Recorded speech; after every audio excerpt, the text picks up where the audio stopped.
Welcome everyone to the Multifamily Deal Structuring Monday. Today our guest is Kaylee McMahon. Kaylee is the founder of the Apartment Queen and RE by Kaylee LLC real estate brokerage.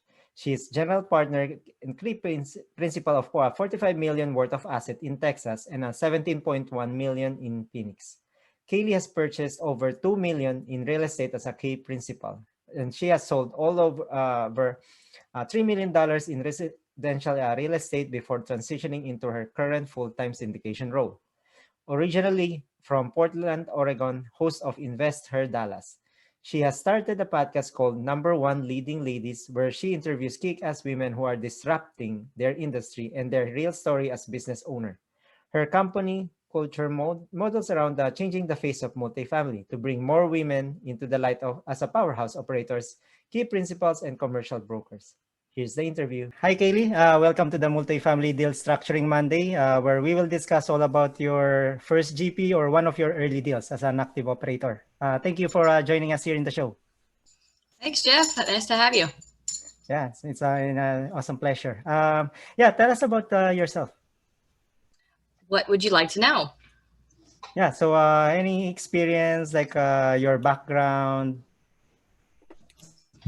Well, I don't want to take 5 hours of y'all's time, but on a short summary, I have done a little bit of every different industry that's out there and got into real estate as an agent, like a lot of people falsely think you have to invest, and quickly realized how many different investment vehicles there are inside the concept of real estate investing, and tried a little bit of flipping, a little bit of house notes, a little bit of what else did I do? I think that's kind of it. And then I basically started flipping apartments. So yeah, there we go. Okay, sounds good. Then where are you currently located? Dallas, Texas. Dallas. Okay, nice. Then how did you end up in multifamily? Well, I just kind of took you down the route, and it was a kind of an accident. Working, like I said, many different types of jobs. I started my own company, and it was a personal concierge business where I worked with wealthy people, making sure that their bills were paid, their schedules were organized, all the things were put into systems, and kind of partially worked myself out of a job, but also realized through a friend telling me that, I was a sole proprietor, and being a sole proprietor, you can only do so much. So you have to scale, and that involves systems, people, advertising, etc. And I don't have a business degree, so I learned that, firsthand. And he suggested, why don't you get into real estate and sell 4 or 5 houses a year, and then put that money into your business and scale it. And then, like I said, once I got into real estate, I realized how many different vehicles there are available inside real estate investing. Mm-hmm.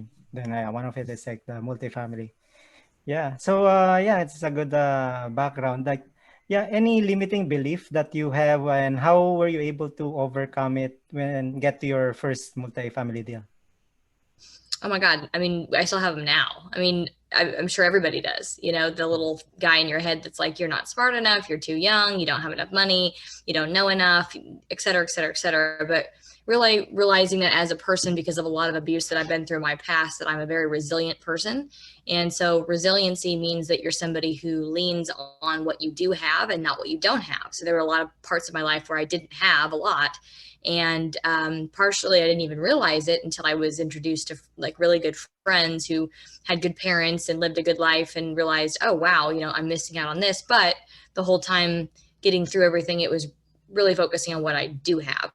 So that resiliency, I think, has really helped me to have some success in kind of whatever I do. But if you don't think about what's good and what you're grateful for and what you do have, those thoughts just creep into your head that, oh, I can't do this. Mm-hmm. Yep. I think that's to the point for our listeners. Yeah, that's really an inspiring story. That if you didn't have it, like most of probably like that I know is was not born with a silver spoon. So like it's all about hard work, and also the things to be grateful, like even small things, like you're lucky you're still alive every morning, what you have a house or you have something. So look at those items, even it's small items like being grateful. Yeah, that really. Then yeah, go into your first deal in multifamily. So let's jump into it. So what's the source of this deal? Through relationships. It was a sponsor, if you will. He wasn't a sponsor at the time, but somebody who, because like for me in multifamily real estate, there are not a lot of women. And when you're looking at having a mentor, it's a different deal. Having a sponsor versus a mentor, that's why I use that language. A female who's kind of been through what you want to do or is doing what you want to do would be a good mentor. And there really aren't a lot in this industry. So obviously men taught me what I know. And luckily they're very, what I call intuitive and emotionally intelligent men. So they also understand people and cue into things and really get it, really get life. So that came from somebody having a deal that they fell out of contract on because they were out of state and they couldn't complete the due diligence. And then it got sent to him. And then he was in Arizona at the time looking at deals and didn't have the bandwidth to take something on in Texas that was in that area. And, he goes, we have been talking about doing something and you've been underwriting things and you've been for a year. You want to go get it? I'm like, yep. So that's how that happened. Oh, that's nice. So what's for the area where for this deal? What's the what? Which part in Texas is it? It's in West Texas. So if people are listening, they probably are like, where? If you look at a map, if you go to West Texas and you find Abilene, then you go a little more west and you go to Sweetwater, and then you keep going a little bit more west, and then you go to Colorado City, or locals call it Colorado City, Texas. Colorado. Okay, nice. Then how many units was this? So originally the deal that was sent to me or, was getting my attention was 26 units. What ended up happening was that I feel like there's been a lot of really fortunate things that have happened to me. And again, that was something I was thinking about this morning. I mean, I tried to as often as possible, but I've gone through some major hard times before now and even now. And the setup, of this stuff was kind of ideal to where I kind of said it out loud at some point in time, manifesting it, I guess. And it just came to me. So close by, probably within a half a mile, there's another apartment, and they're pretty much the only apartments there in that area. And so I was purchasing 26 units, and the original sponsor who I spoke with said, without a doubt, you want to start with 70 units. And so I was like, great. So that's what I kept looking after was 70 units, 200 units, just like these big deals that, I knew money would flow if the deal made sense, but I just was looking at the crappy deals because I didn't have the broker relationships. So what happened was the neighbor nearby, because I was like, oh, wouldn't that be ideal if I could find someone, figure out the trusts that hold specifically multifamily apartments and figure out, how to communicate with those people over time, because nobody else will be looking at that. No one else can. Like, trusts are pretty well hidden. You can't just look up, who owns a trust and what assets are in it online. So, and be able to have that to where I could basically communicate with them and find people who get into a situation where someone passes away and someone is the trustee and they have to deal with an apartment and they've never operated one before. They don't know what they're doing. So that manifested itself right around the corner from this one we were buying, where there was another 24 units, totally different deal. The first one was more of a value or a yield play. The second one was definitely a heavy value add. But not in like a deferred kind of way, just meaning it was like completely virgin, nothing had ever been done to it, but except for a new roof. So I was like, this is great, so the broker found out about it first, and so I let him rep and basically made sure we paid him his fee, and so we ended up taking 50 down at a time. They were just right next to each other. Okay, awesome. So then this property, so is C-class property? Yes. Mm-hmm. Okay, nice. Then what's the story behind? I know, like, I think you mentioned about that the seller, was it the seller was out of state, then they're not able, so they brought it to you, or the buyer, I guess.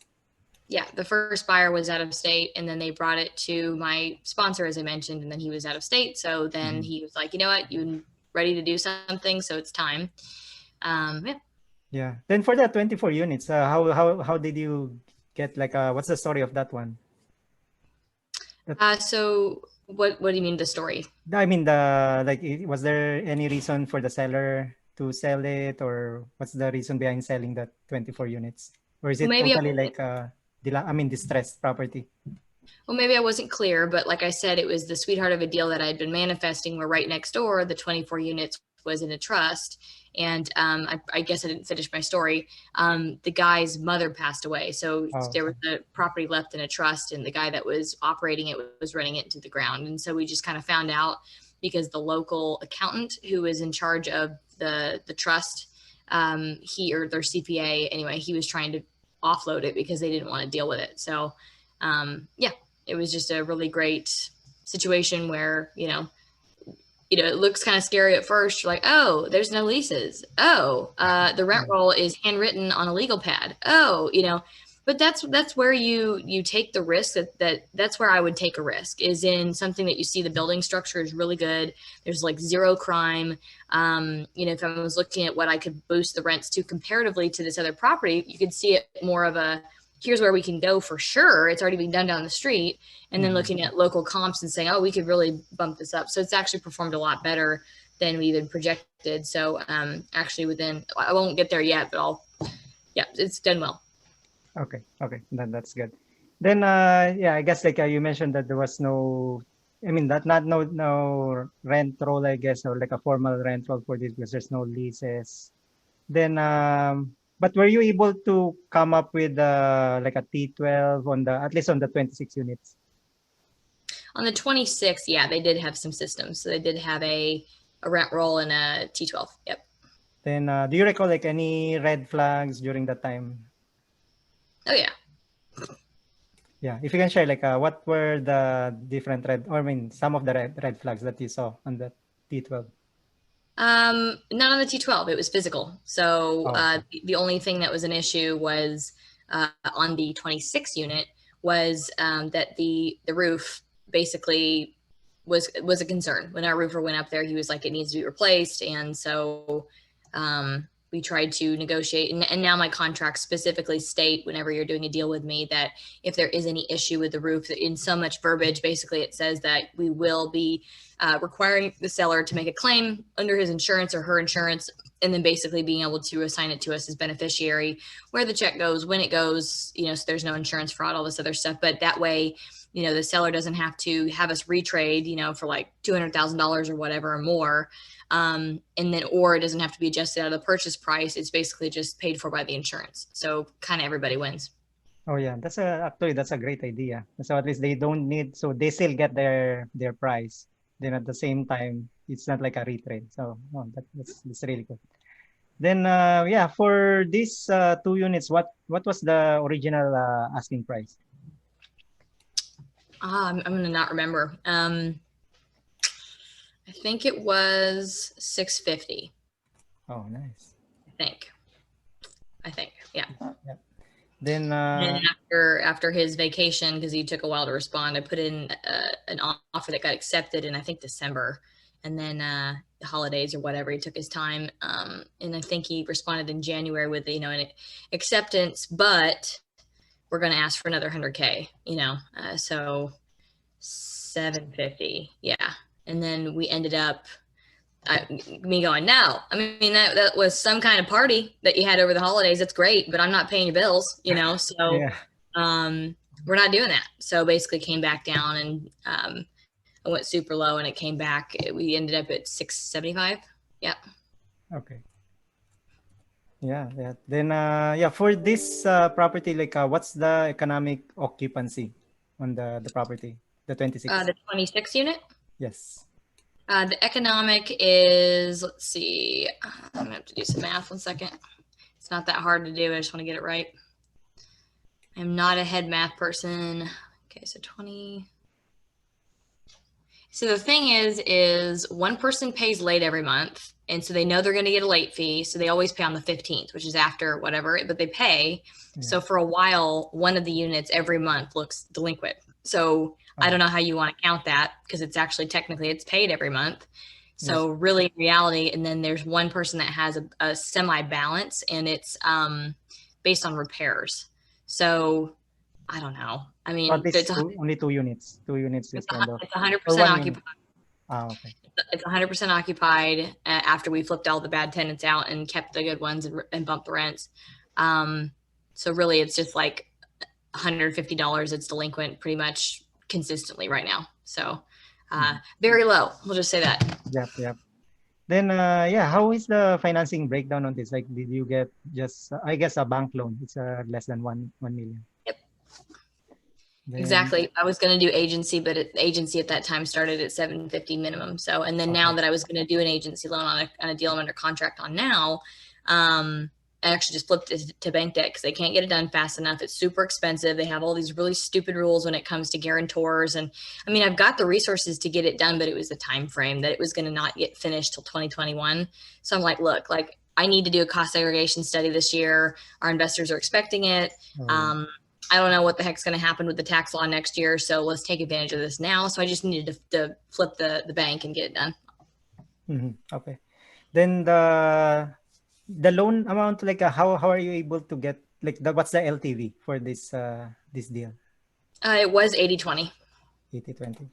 Okay, that's nice. Then do you recall like what's the loan interest? It was 7%, I believe. That's actually probably wrong because I think that's actually on some single families I have. I don't have the sheet in front of me. I think it actually is 6.25. 6.25. Okay. Then what's your CapEx budget on this 26 unit? On that one, it was like $10,000. 10,000. It was a yield play. So like we were going to add a front office and ended up not doing that and leaving it for the story for the next buyer. Okay. At least that's good. Not enough. And the front office ended up actually being the front office for both buildings. So everyone goes there to pay rent. Oh yeah, hitting two birds in one stone. That's nice. Then yeah, this one is a syndication deal or a GV? Syndication. Syndication. Then what's the investor split on this? Like 70-30 or 75-25. 75. Then a straight split or you have a preferred? Straight split. Okay.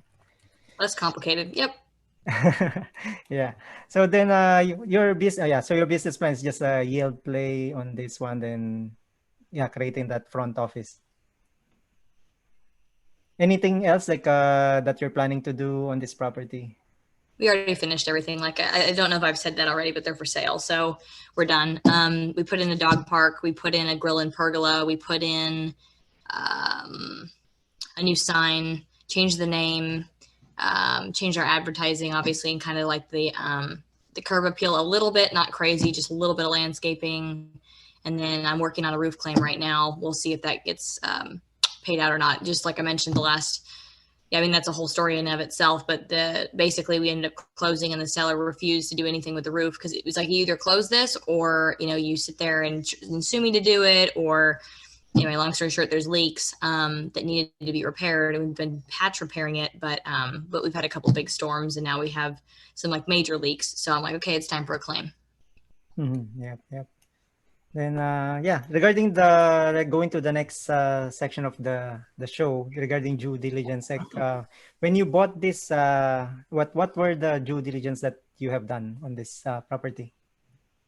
MEPs, MEPs, mechanical, electrical, plumbing, roof, foundation, unit inspections as typical, where they take an iPad and David, our guy, or whoever it is, will have, a unit by unit inspection where it's got he'll go into the different floor plans and figure out like how many faucets and how many whatevers are in every unit, and then make a template where he'll go in on inspection day and make a list of, if we're going to renovate this unit, here's the good, better, best scenario of pricing and what has to be done versus what, could be done. So I guess that's it. Oh yeah, and like the property manager does a lease audit, and they do a market survey, and they do we do a financial audit. I mean, I think that's everything. You kind of just look through everything.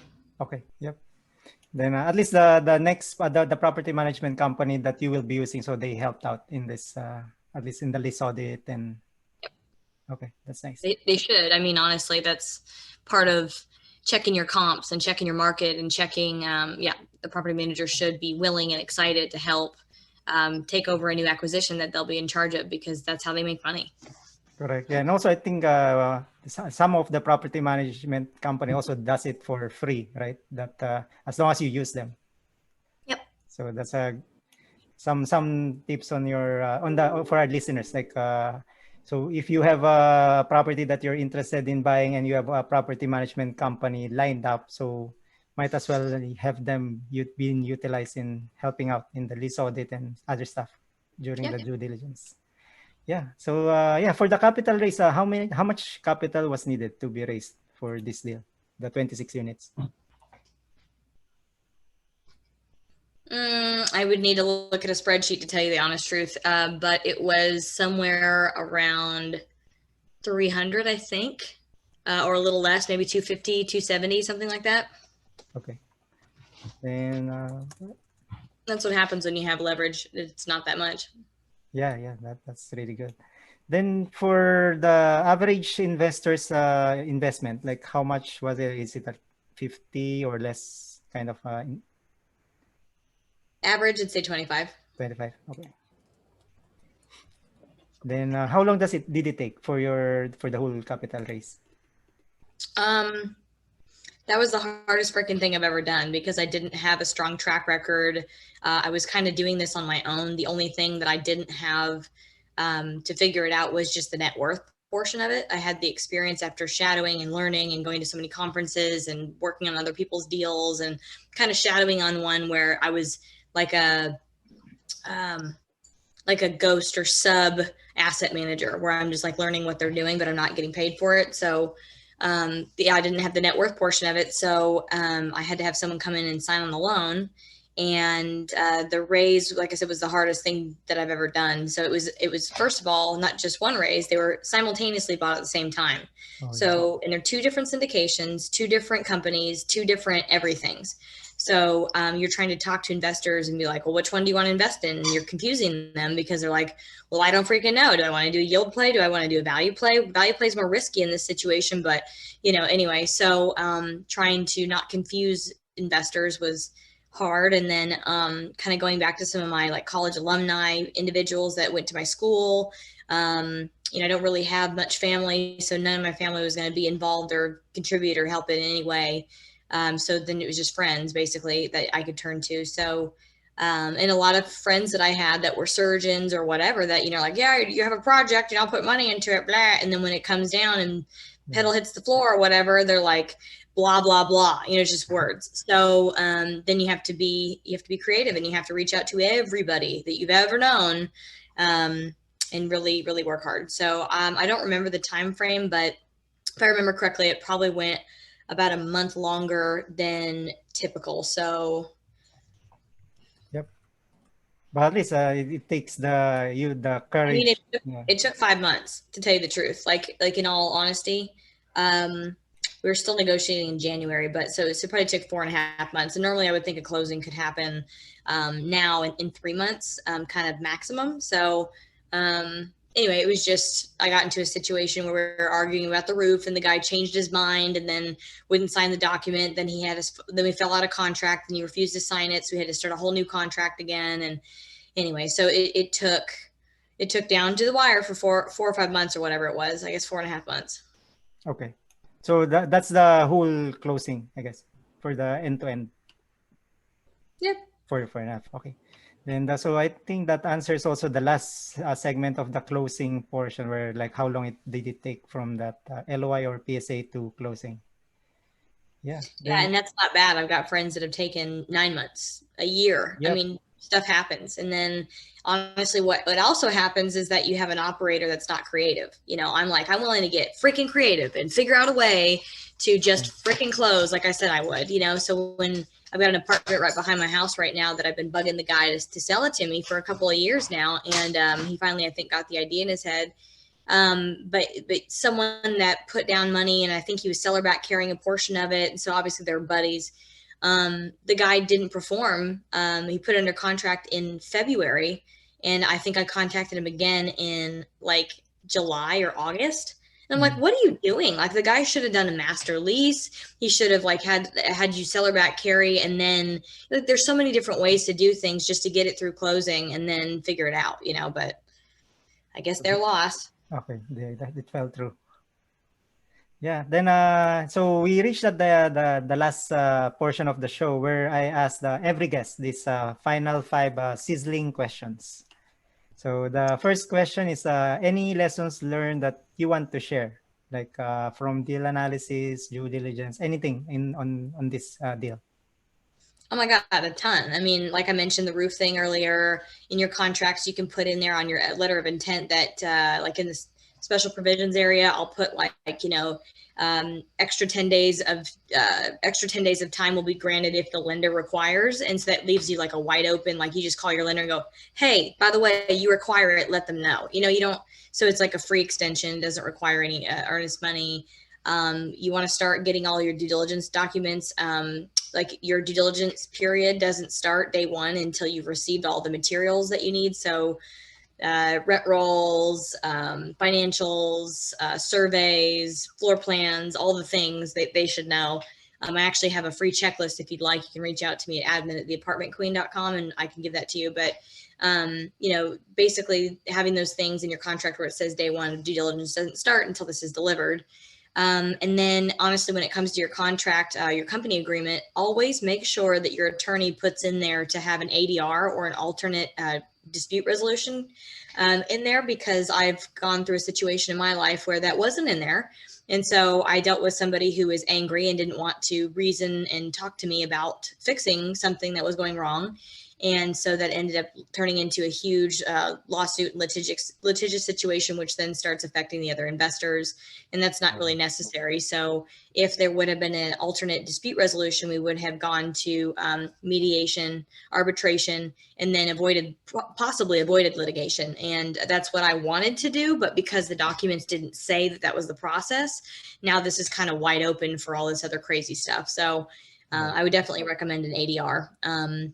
And then being very specific in your language as well of who has what roles on each deal. So for example, if you have a main asset manager, typically what I do is this person is the lead investor. This is the person that is making the decisions. If you're in a deal where that is not the case, where you have an asset manager local on boots on the ground, and that's why they're asset managing, and you kind of have someone living from afar that's coaching them on how to do everything, and that person is really the lead, that just needs to be specified in the document. So whether it's the president of the company or the lead or whatever words you want to use, but meaning at the end of the day, the most experienced person is the one that can push the red button and say, okay, like I know how this is going to turn out. Let's nip this in the bud now and like not even do this, or switch to this, or even call someone more experienced because I don't know, So Yeah, that's great advice. Especially that ADR. I didn't know also that one. That I've got an example of that too if you need it. okay, yeah. So I'll put also your contact information in the show notes as well. Then the second question is any recommended books? Yeah, it depends on if you want to be an active investor or passive. If you're wanting to be a passive investor, which is a great way to start learning about how this all works, getting financial statements every month, seeing how the renovations actually happen. They may take longer than you assume they will, etc. Just getting used to how this works, especially if it's a local deal. That way that, if you're like me, I don't mind people coming to visit with me when I go do my asset management job. They can just come with me. But the book that I think is a really good overall perspective that's also small for passive investors or limited partners is The Perfect Investment by Paul Moore. Pretty good book. Goes over what you want to do is you want to compare all the investments. It's not like, oh, you only need to do multifamily. Look at multifamily compared to single family, compared to stocks, compared to bonds, mutual funds, compared to all the different vehicles out there that are available. Because what we do does have inherent risk involved in it. And if you're not comfortable with that, there's other vehicles out there. But it does compare the benefits, the returns, the risk, all that kind of stuff. And if you're wanting to be an active investor, inactive syndicator, Joe Fairless actually has a book called Best Ever Syndication Book, something like that. And it's a big fat red book. And it's kind of like the Bible. Everybody that I know has it. And it just gives you a snapshot. And it goes through all the parts, setting up your investor relationships, raising capital, putting all the legal documents together, finding deals, all the things. But it's not super specific. Only real life experience really gives you that. And it leaves out like a lot of things, like I mentioned, when it comes to the legal portion. There's parts of your team Like that's what you need to depend on, is having your accounting, having your legal, having your property management, having your, I mean, all the different people that are involved in a deal, those need to be kind of like partners of yours. So you need to know them really well to be able to trust them, because when stuff hits the fan, which it does, you want to be able to make sure that you have people that can get you out of a jam. Yep, yep, for sure. Like especially I think the attorneys is really critical here. Like, do not just find any attorney that you find maybe in Google or something. Try get it from referrals, because Yeah, that will not just save you. referrals, but like for me, Yeah, I'm like, all right, who's litigated? Who actually has gone to yeah, court and litigated? You know, there's different attorneys that they litigate and that are like SEC attorneys, right? But like mine, Dugan Kelly is the best of both worlds because he litigated for 20 years. He's a very good Christian person, like at his core. And then in addition to that, he's also a securities attorney. So, you know, like he's saved a couple of deals for me because he's like, this is how this actually works, you know. Yeah, so experience is, you can't pay enough for it. yep, yep, for sure. Then the third question is, any recommended podcast or YouTube channel that you are listening and would recommend? You know, if you're just getting into this, Old Capital's podcast, pretty good. And then I would recommend mine, honestly. If you are looking to get into multifamily real estate, my YouTube channel, The Apartment Queen, or Kaylee McMahon, you can put that in there. That has, I mean, we're putting together an app right now that has resources going from like, why do we do a 1030, how does a 1031 exchange work? How do we make sure that we secure our property with insurance, what to look for, all of the different pieces, how to hunt for deals. I mean, all the things, and it's still building every week as I do interviews. And for me, it's like what we do is we're building a database and creating 1 billion female investors by the year 2030. So for that, we have to do a lot of female focused education, et cetera. So in the app, it'll be females that are speaking. So there's that comfort level there. But so I've got that. And then I also have a podcast called Number One Leading Ladies. That is not specific to multifamily real estate. It's more about the mindset part of it. You're listening to different women in many different industries. How did they make it? How did they get past, you know, the self-limiting beliefs and the, I don't have any money. Okay. Credit card, live with your parents, do that. You know, how did you do it? How did you get to traction? So, those would be some good recommendations. Okay, that's nice. Yeah, I'll put those in the show notes as well for everyone. Like, that's good. Then yeah, the fourth question. So this is the time to promote yourself. What's your acquisition criteria for multifamily or any other, I guess, asset class? You know, so it's changed, and it does change, honestly, because the last thing I want to do is be so stubborn with, this is definitely the criteria, that I'll pass up good deals, because I've almost done it like 4 different times and the deals have been great because it doesn't fit the buy box. But in reality, I've realized sticking with criteria that everybody else has, which is like C class, C class, B minus class properties that are in a major metro statistical area, one neighborhood higher class than what your property is, having like well, so C class, but it's also like 1970s or newer vintage. For me, I've got different criteria. Like I want all of the units across every single floor plan to be 10 to 15% below market rent on all the floor plans. I've ran into issues where I've had like a 1x1 or studios that are like 50% of the units, and those are already maxed out at the top of the market. So, I mean, I can't do anything with those. But there's that. And then I don't have it sitting in front of me, but normally it's 70 plus units. That has varied many different times. You know, this deal now is 22 units, going to be 23. There's another deal in Plano that's 43 units. And these seem really small, but the thing is they're all within 30 minutes of each other, you know? So it's like, it's the same thing where it's economies of scale essentially. But there's tons of meat on the bone. So speaking of, we require 70% plus meat on the bone left on a property that we're going to value add. Again, I'll do a yield play here and there, but that's not really what I look for. I think that's most of it. Yeah. Okay. Yeah. Then yeah, for the last question, like, I think you already mentioned, what's the best way to contact you? Y'all can email me, admin@theapartmentqueen.com, and or please check out my website. When you go there, there are videos, resources for investors. We came out with a 1031 program while I was in the lockdown, thinking, okay, what's the fastest way I can bring women into real estate or into commercial real estate? if you have a home that you're selling, or a fourplex or something, we've done that before where we take a 1031.